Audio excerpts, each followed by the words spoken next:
Olá, amigos do Sem Embargos, estamos chegando aqui para mais uma entrevista.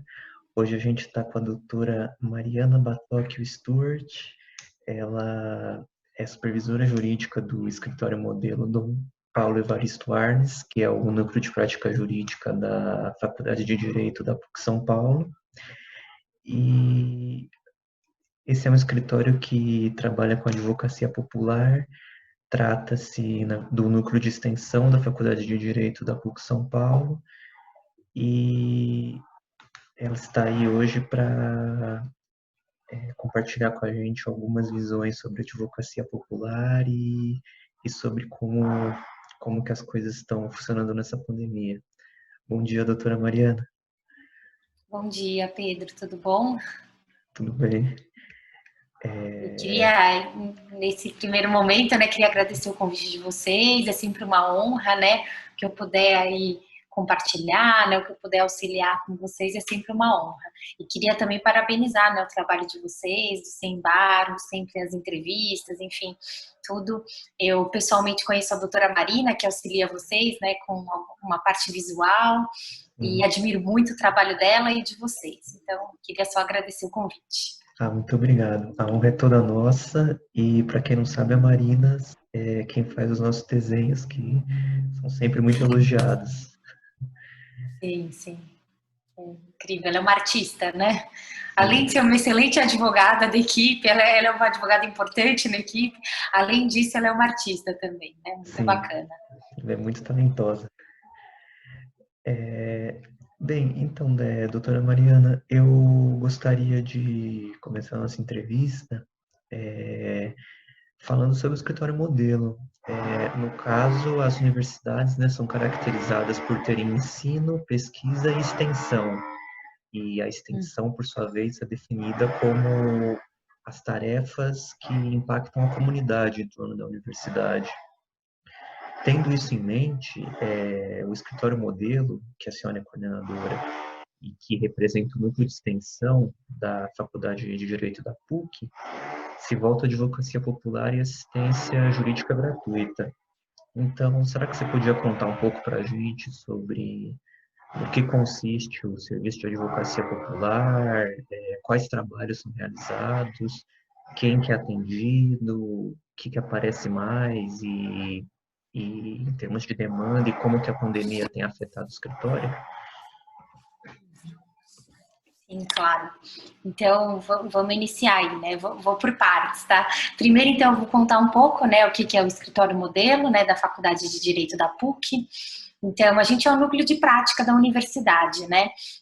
Então, os alunos da Faculdade de Direito têm essa possibilidade, né, de ver na prática aquilo que eles aprendem, né, na academia. Então, esse núcleo extensionista, né, a PUC tinha, enfim, ela quis criar, né, um núcleo extensionista, um núcleo de prática para a Faculdade de Direito, só que ela acabou indo um pouco mais além. Então, a gente tem um escritório modelo bem grande. Só na área do contencioso, a gente tem mais de 8.000 processos em andamento. Então, assim, o volume é um escritório bem grande, até em relação também a número de colaboradores, em torno de 50, 60 pessoas. Então, é um núcleo grande, tá? Em volume de processo, nós somos o maior do país, né? Então, enfim, o escritório modelo, ele tem três vertentes, né, de atendimento e de atuação. A gente tem a área do contencioso, que trata da tutela individual, né? Nós temos a parte do projetos sociais, que atua na tutela coletiva, né? E a parte de projetos sociais também tem uma atuação forte de assistência social, né? Porque eles têm os assistentes sociais da equipe, e tem também o urbanista, que auxilia, porque como eles vão em loco nas comunidades, é necessário ter essa atuação do urbanista justamente para ver como que funciona, como que vai funcionar os atendimentos dentro, né, dessas comunidades que eles atendem. Então, essa parte do projetos sociais, né? Temos também uma terceira via aí no escritório modelo, que a gente julga que é muito importante, que é a mediação. Então, apesar da gente ter só na área do contencioso todo esse volume de ações, a gente tenta muito resolver os conflitos por essas terceiras vias, né? De mediação e conciliação. Então, a gente faz extrajudicialmente a mediação também no escritório modelo. E a gente tem uma parceria com o IMAB, que é um Instituto de Mediação e Arbitragem do Brasil. Eles são super reconhecidos, né? Eles já estão aí com a gente no escritório modelo há 20 anos. Então, há 20 anos atrás, essa resolução alternativa de conflitos não era tão conhecida, não era tão utilizada, mas eles já estavam lá, né? Eles são pioneiros aí, então eles já estavam atuando com mediação desde então. E em relação ao contencioso, né, que é a parte que eu faço supervisão, então, como eu disse, a gente tem mais de 8 mil processos em andamento e nós somos conveniados da Defensoria Pública do Estado de São Paulo. Então, a gente tem demandas espontâneas, né, que se tiver questões que são trazidas para a gente, tanto pela comunidade acadêmica, como eventualmente um usuário que é encaminhado da defensoria, se a gente detectar que tem uma demanda, que tem interesse acadêmico, que tenha uma vulnerabilidade que indique, né, que seja necessária a nossa atuação, a gente também atua em demandas espontâneas, mas grande parte do nosso volume de encaminhamentos feitos pela Defensoria Pública do Estado de São Paulo. Atualmente, né, a parte do contencioso do escritório modelo, a gente está atuando nos fóruns de Santana, os fóruns de Pinheiros e o fórum do Butantã, que a gente tem um passivo de lá. E a gente também tem passivos do foro central, enfim. Então, a gente tem o contencioso especificamente, a gente acaba tendo essa limitação territorial. Porque, de fato, para a gente fazer audiências e para a gente, né, acompanhar os processos em foros distantes, fica um pouco complicado por conta das restrições da equipe. Mas a parte do projetos sociais, eles atuam no município todo, tá? Então, tanto as demandas coletivas como as demandas individuais que surgem da tutela coletiva, elas são em diversos foros do município de São Paulo. Então, enfim, o contencioso tem essa restrição dos foros, entretanto o projetos sociais não, né? A tutela coletiva não tem essa limitação. Então, a gente atende o município de São Paulo, né? Você questionou o que mais, qual é o foco, né, da nossa atuação. Então, qual seria o volume desses processos que estão em andamento hoje no escritório modelo? Nós temos, a maioria dos nossos processos são relacionados a causas cíveis e família, né? Então, eu diria assim que 60%, 60% a 70% dos processos são de direito de família, tá? Então, questões envolvendo alimentos, né, em sentido amplo, né, tanto ações de fixação de alimentos, como execução de alimentos, então revisionais de alimentos, eu não sei, né, em relação ao público, as pessoas que às vezes não, esse juridiquês nosso, né, às vezes as pessoas que não tem tanta compreensão do âmbito jurídico, quando eu falo alimentos, eu estou falando de direito à pensão, né, então pessoas, ou mães, ou pais, ou as próprias crianças, eventualmente, né, que se elas já forem maiores de 18 anos, elas podem sempre precisar de uma representação, de uma assistência aí diretamente. Então, os alimentos, quando eu falo, eu estou falando de pensão. Então, alguém pedindo pensão para alguma outra pessoa. E a gente tem caso de alimentos avoengos, né, que são avós para os netos. A gente tem alimentos, geralmente, são de mães pedindo alimento para os seus filhos. Mas nós temos de mães pedindo alimentos para elas e para os seus filhos. Temos também de pais pedindo alimentos, né, para as mães e para as crianças. Então, enfim, a gente tem uma gama aí de situações, mas maior parte é relacionada a alimentos. A gente também tem um volume considerável, né, dos últimos anos de inventários. Então, a gente atua muito em ações de inventário. E, além disso, cível, tem muita execução de título. Geralmente, o cível a gente trabalha geralmente vem pelo réu, né? Então, a gente está pelo requerido, na maioria das vezes. Então, ações de cobranças diversas, ações de despejo diversas, que também, principalmente agora no período da pandemia, né, o número de ações de despejo acabou sendo um pouco maior, apesar de ter tido restrições, né, aí o executivo ter ensaiado algumas legislações, enfim, mas a gente ainda está tendo na prática ações de despejos, tá? Então, enfim, aí tem as ações de despejo e, por fim, também, não menos importante, a gente atua também em ações de violência doméstica. O volume é um pouco menor, porque a gente recebe só 8 encaminhamentos por mês de violência doméstica. E o que é muito interessante na atuação de violência doméstica é que ela acaba diferindo um pouco do que a gente ouve atualmente né, relacionado à violência de gênero. Por quê? Nós atuamos pelo agressor. Então, em regra, quando a gente fala de violência doméstica, a gente tem muitos programas do governo, a gente tem uma legislação extremamente protetiva para a mulher, que isso se fez necessário, é necessário, a gente precisa ainda ampliar tudo isso, né? Mas o que é interessante e difícil ao mesmo tempo, né? A nossa dificuldade é justamente atuar pelo agressor, tá? Mas acabou que acaba sendo muito interessante, porque no escritório a gente criou de todos os atendimentos de sexta-feira, a gente faz um atendimento coletivo com as mulheres. Então, a gente pega todas as execuções de alimentos que são encaminhadas à defensoria e aquelas que a gente capta como demanda espontânea e faz um atendimento coletivo na sexta-feira. E nesses atendimentos, são atendimentos majoritariamente, né, que a gente vai atender mulheres.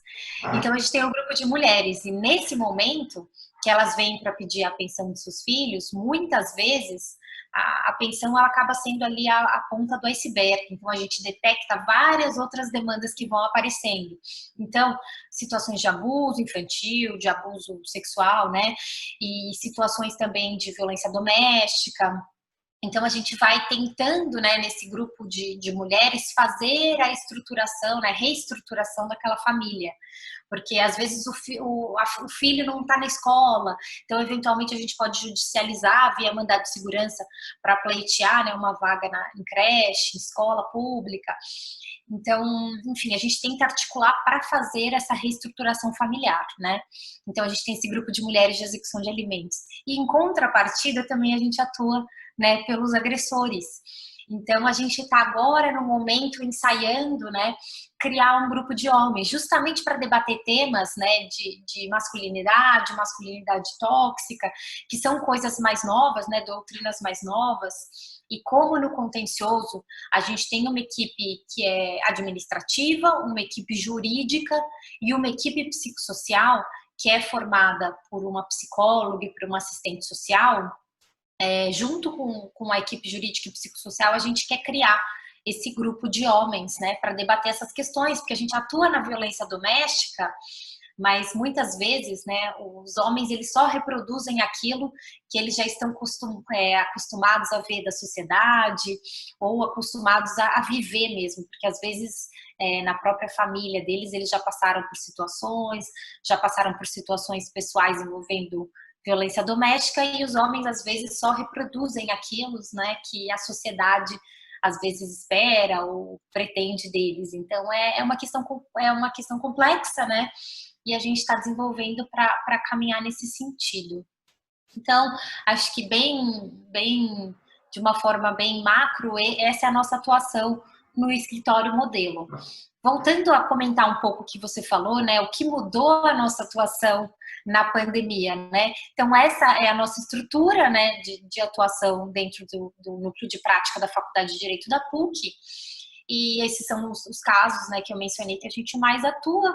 E daí, quando veio a pandemia, desde março, né, a gente está atuando de forma 100% remota.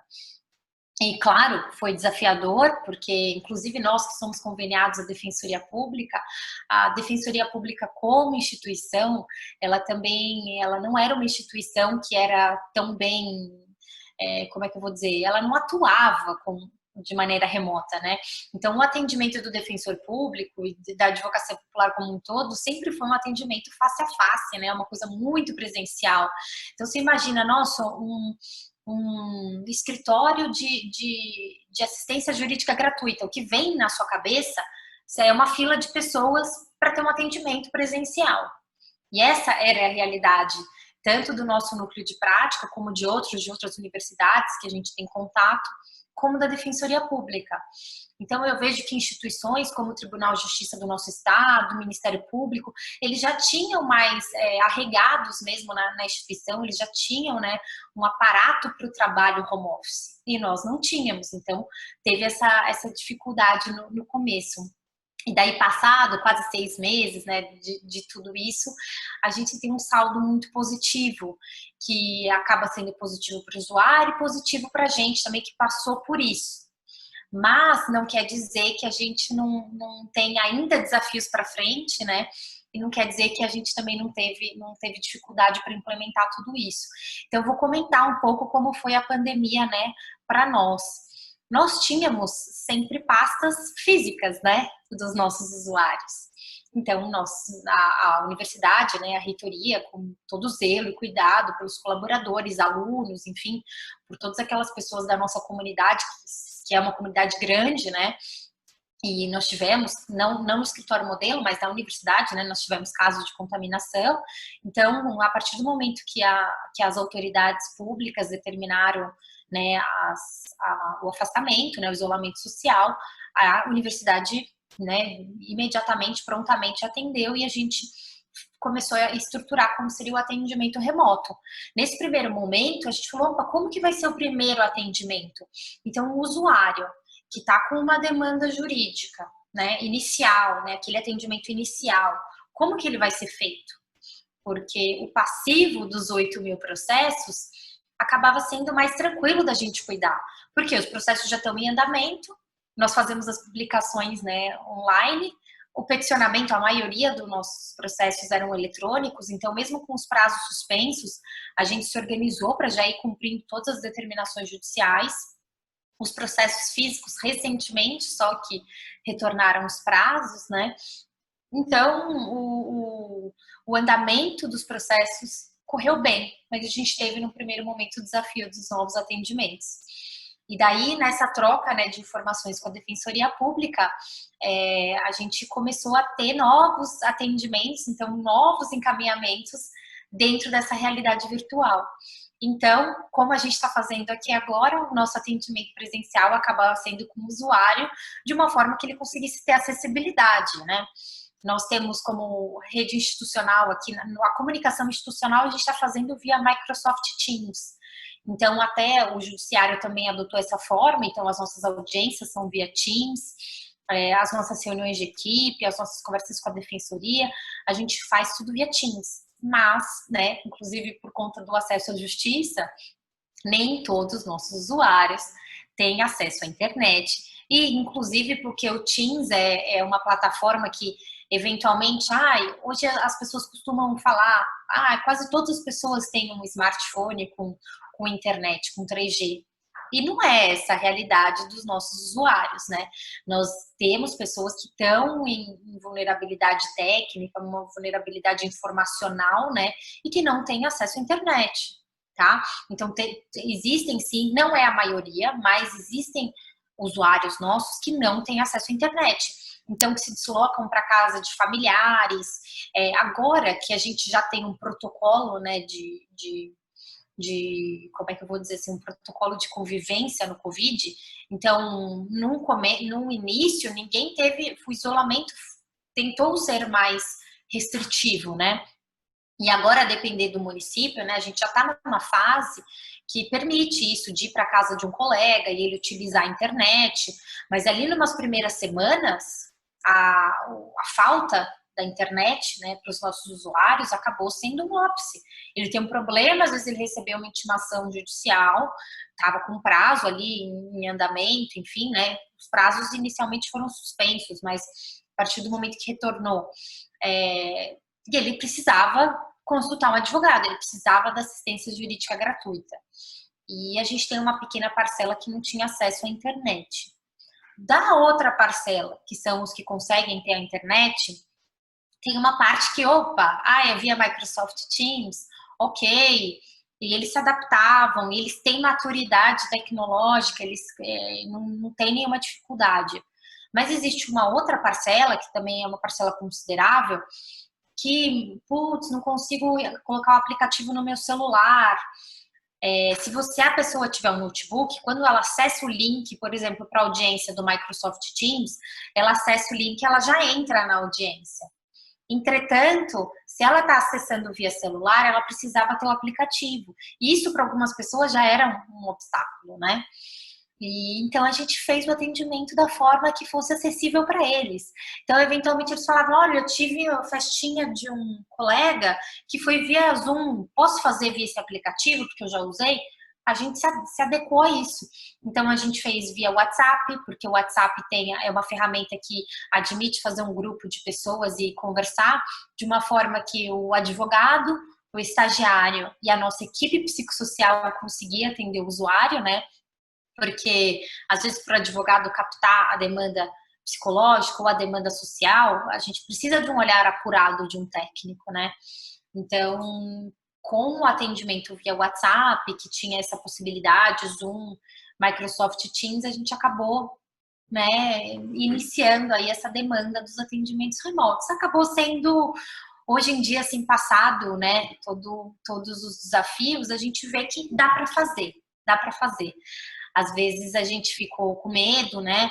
A hora que retornaram as audiências, a gente ficou um pouco assustados, então até durante esse período da pandemia, a gente deu muita atenção nos casos que estavam em andamentos e nos casos novos que a gente estava recebendo, mas acabou diminuindo, né, o nosso volume de demandas novas, e a gente acabou se reestruturando em relação a fazer oficinas de formação para os nossos estagiários e até de reciclagem para os nossos advogados.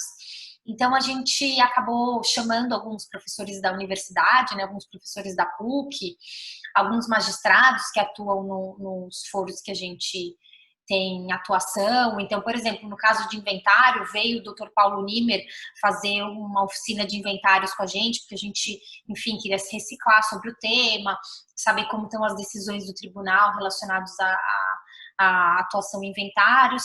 Em relação às audiências virtuais, a gente chamou também um magistrado de São Paulo, né, o Dr. Paulo Correia, e ele, enfim, explicou para a gente como estava funcionando as audiências, porque ele, desde março, ele já estava fazendo audiências de instrução, julgamento e audiências de conciliação, enfim, tudo ali virtualmente, né, via Teams.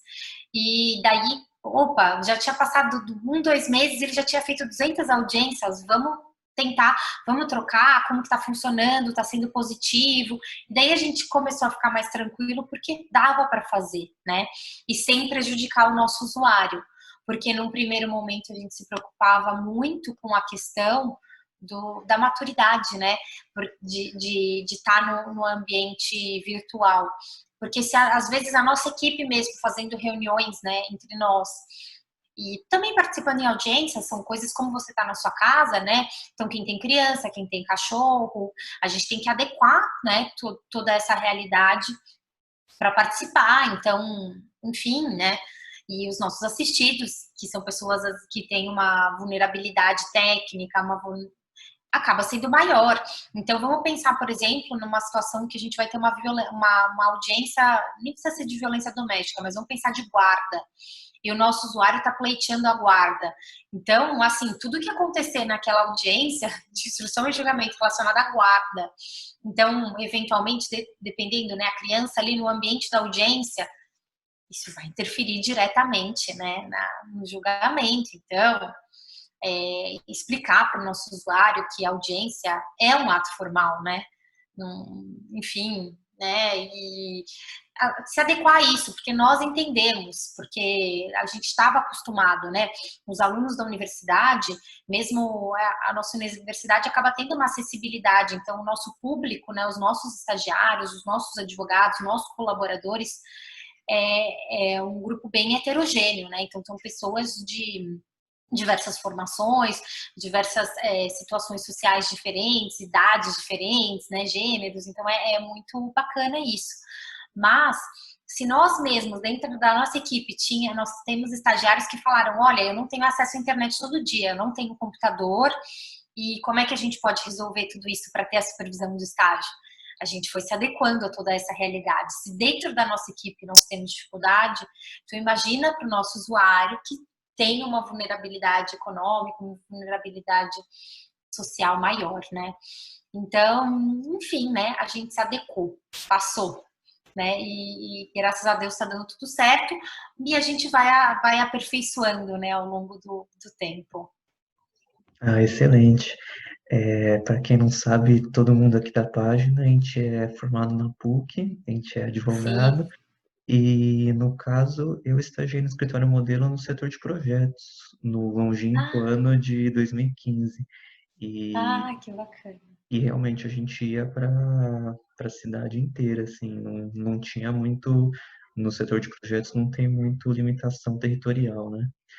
Mas Sim, é um trabalho muito bacana que vocês fazem lá no escritório modelo, viu? Então de sim. parabéns. Sim, é gratificante, né? Porque é algo que tem um impacto social direto, né?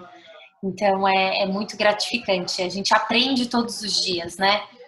Não só o aprendizado técnico, mas também o aprendizado humano, a gente melhora como pessoa, enfim, é muito gratificante. A gente gosta, todo mundo gosta de trabalhar lá. Não sei se foi essa a sua impressão, mas todo mundo Sim, gosta de trabalhar lá, sim, com né? certeza.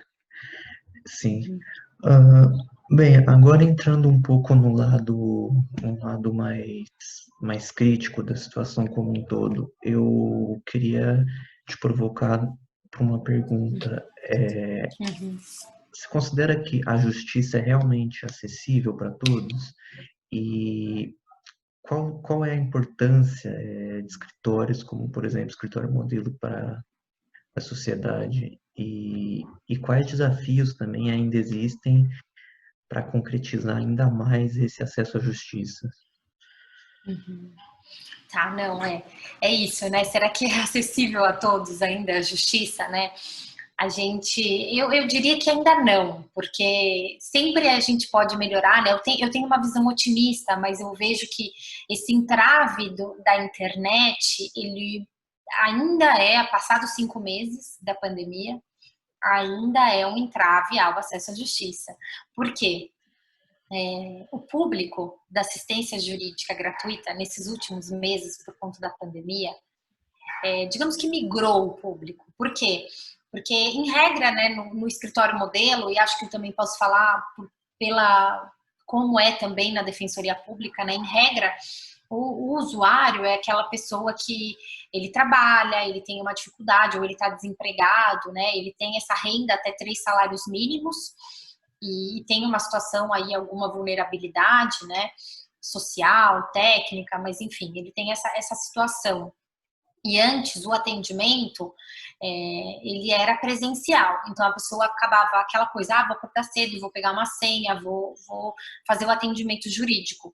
Muitas pessoas, então, por exemplo, os empregados, os empregados informais, né? Então, aquela pessoa que precisa trabalhar todo dia para receber, para ter o sustento. Essa pessoa, ela falava, eu tô com esse problema jurídico, então, eventualmente, um pai que paga pensão para os filhos e precisa de uma revisional de alimentos, ele precisa diminuir o valor daquela pensão, porque não cabe mais no orçamento. Então, antes ele tinha um emprego formal, agora está no emprego informal e ele precisa de uma revisional de alimentos para adequar aquilo no orçamento dele, né? Pensando nessa situação, ele falava, eu vou ter que ir até o escritório de assistência jurídica gratuita, né? E eu vou perder um dia de trabalho, eu vou gastar com condução, enfim, ele acabava pensando, eu não vou. E, enfim, o atendimento presencial era um óbice para ele, né? Porque ele falava, eu vou perder um dia. E tem também a questão burocrática de documentação, né? Eu quero uma revisional de alimentos. O juiz vai perguntar, ok, você tem direito a pedir a revisional de alimentos, mas você precisa me apresentar provas de que a sua situação financeira mudou para a gente conseguir fazer essa adequação. Então, enfim, isso acabava sendo custoso. Só que essa pessoa, agora na pandemia, às vezes a situação econômica dela se agravou, então aquele trabalho informal que ela tinha, então se eu tinha 10 trabalhos, agora eu tô com um ou zero, né, naquele momento de lockdown inicial, né, que foi uma intenção, que não sei se aconteceu ou não, mas falando que era uma intenção de fazê-lo, então para essa pessoa ele se viu, numa vulnerabilidade extrema econômica e falando assim, olha, o atendimento da defensoria e dos escritórios que prestam assistência jurídica gratuita agora é pela internet. Estou aqui com o meu celular, com o meu smartphone, ou eventualmente pode pedir auxílio, e foi atrás disso. Então, o atendimento migrou um pouco. Então, essa pessoa que sabe mexer na internet, essa pessoa que às vezes assiste televisão, que é uma pessoa um pouco mais informada, que lê, enfim, ela veio agora para pedir o atendimento jurídico. Então, era diferente, às vezes, daquela situação que a gente tinha, que eram muitos idosos, que eram muitas mulheres desempregadas. Então, enfim, mudou um pouco, né? E a gente tinha muitas pessoas que não conseguiam fazer atendimentos, não conseguiam buscar documentos pela internet e vinham no nosso atendimento presencial, iam no atendimento da defensoria. Essa pessoa, ela agora que vê que é pela internet, e agora é pela internet, ou ela não tem internet, ou ela não tem auxílio para obtê-la, então eu acho que migrou. Então, ainda tem pessoas que estão com dificuldade de buscar assistência jurídica gratuita. Tá? Então, ainda tem tudo isso. E mesmo os que têm processo em andamento, tem as questões das audiências virtuais. E é isso, a gente vai tentando adequar, né? Eu acho que a importância, né, a relevância, a magnitude de uma atuação prática, né, de um núcleo extensionista, né, de um núcleo de prática jurídica é justamente isso. O aluno sai da universidade, ele vê como é a norma. Só que a situação fática, ela não é redondinha como é a norma. Então, a gente vai precisar, né, ter uma atuação técnica muito consistente e também ter, às vezes, né, ser um pouco mais criativo, né, para buscar isso. Então, eu vou ter que buscar jurisprudência, eu vou ter que buscar analogias, eu vou ter que... E tudo isso tira o aluno, né, e o advogado, porque nós estamos aprendendo todos os dias, né, tira os alunos da zona de conforto. Então, essa é a relevância, né. Então, eu acho que em relação aos obstáculos, aí tendo uma visão mais crítica, eu acho que ainda há obstáculos e os obstáculos mudaram. Assim como o nosso perfil de usuário mudou um pouco nesse período de pandemia. E até para exemplificar também a questão da internet, a questão do próprio auxílio emergencial. O nosso psicossocial, né, eles criaram ali uma rede de apoio, e aí poderia uma rede de apoio mais ampla, nacional, enfim, quem buscasse, a gente tentava dar auxílio para obter, né, tentava ajudar para obter o auxílio emergencial. Só que o auxílio emergencial é feito pela internet, né? E a pessoa tinha critérios, né? Então, eventualmente ela precisava estar com o CPF regular e eventualmente ela não estava, tinham pessoas que não estavam. Então, tudo feito pela internet, existem situações que elas não conseguiam ali resolver, né? Então, são os obstáculos que as pessoas sentiram, né? Que elas tinham, né? Essas barreiras que a pandemia colocou, que são diferentes das barreiras que já existiam, mas a gente sabe que elas estão lá. Então, enfim, são questões, né? E até indo para o âmbito jurídico mesmo, né, propriamente dito, eu vou até exemplificar a situação também da prisão civil de alimentos, né? Então, o devedor de alimentos no nosso país, ele pode sofrer uma prisão civil de 30 dias, né? Ele pode ficar preso por 30 dias, e essa é a pena dele. No momento da pandemia, uma nova norma determinou que a prisão agora é cumprida em regime domiciliar. Ok, e é claro, né, por questões humanitárias, né, a pena dele é viver 30 dias, ficar 30 dias recluso e não ter todo esse perigo, a exposição, né, da contaminação, que a gente sabe que no sistema carcerário brasileiro, né, que inclusive foi objeto nos anos atrás de arguição de descumprimento de preceito fundamental, tem a questão, né, do estado de coisas inconstitucionais, que o sistema carcerário brasileiro se encontra nessa situação, então não dá para fazer isolamento, né, não dá para ter uma prevenção efetiva, né, num período de pandemia, para as pessoas que estão presas, né? Essas pessoas, elas estão mais vulneráveis, né? Então, por conta disso, ó, a prisão civil vai ser domiciliar, ok. Mas e a efetividade das pessoas que estão pleiteando os alimentos? Então, a gente teve essa contrapartida também. Porque muitos, isso até nessa semana eu vi muitos casos assim, os juízes estão suspendendo algumas execuções de alimentos pelo rito da prisão.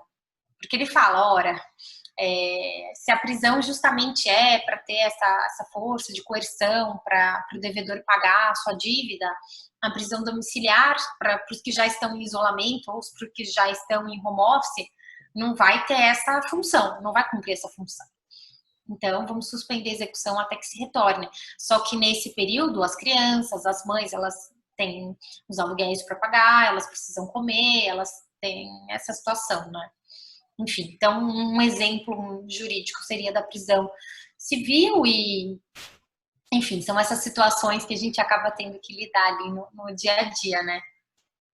Excelente, Enfim. muito claro e muito esclarecedores os exemplos. É até curioso como que a internet facilita para alguns e dificulta para outros, né? Depende muito do público mesmo e de cada caso, né? Uhum. Sim. São aquelas dificuldades, mas a gente vai se adaptando para da melhor forma conseguir cumprir a nossa atividade, né? Sim. Enfim.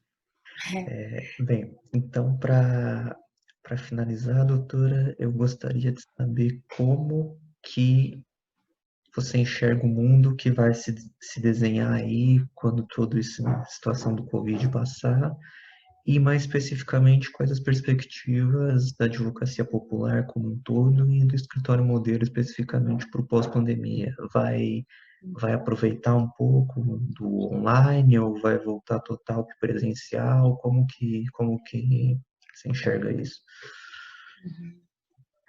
Nesse momento, né, é aquela situação, a gente está aí entrando quase em setembro, né, de 2020, e a gente ainda não tem a vacinação, né, então a gente tem uma expectativa aí que chegue no começo do ano que vem, né, então, por conta disso.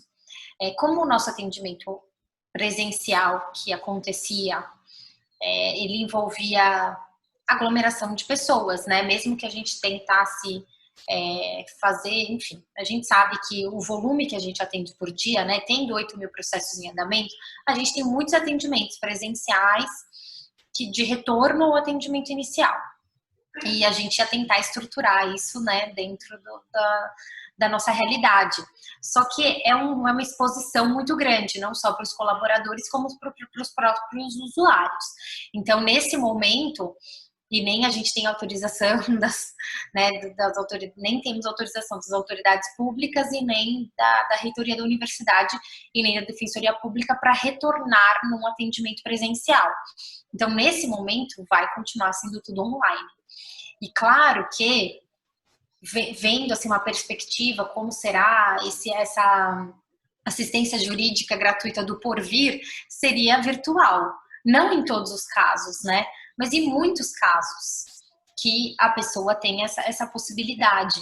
E aí, para a gente não ter nenhum prejuízo para os nossos usuários, né? Nenhum prejuízo, a gente vai tentar adequar. Então, por exemplo, em situações de audiência, que o nosso usuário fala, ó, aqui na minha casa eu não tenho internet, ou então eu tenho 3 filhos e eu não consigo, de fato, estar nesse ambiente formal, né, ter esse ato que é formal e que não vai, sem ter um prejuízo para a minha defesa ou sem ter um prejuízo, né, para aquilo que eu estou arguindo na minha inicial, dentro da minha casa. Então a gente pode montar uma estrutura até dentro do escritório, né, e eventualmente a gente pede autorização para a ocorrência. Então, de uma forma que pode estar o advogado em uma sala e o usuário na outra, e ali no que ele precisar ter uma assistência de internet ou tirar alguma dúvida, enfim.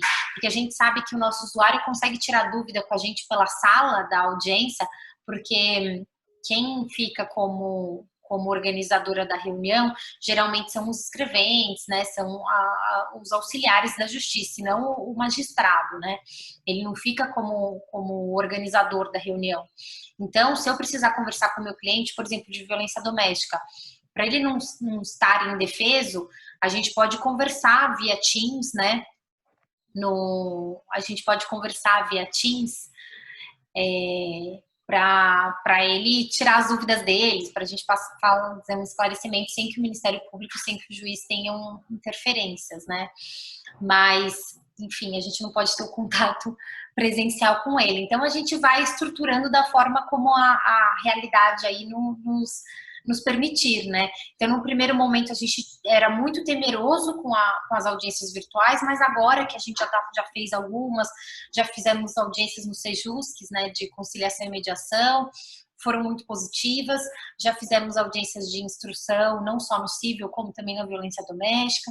Então, agora a gente já está mais confortáveis, né, digamos assim, para atuar dessa forma virtual.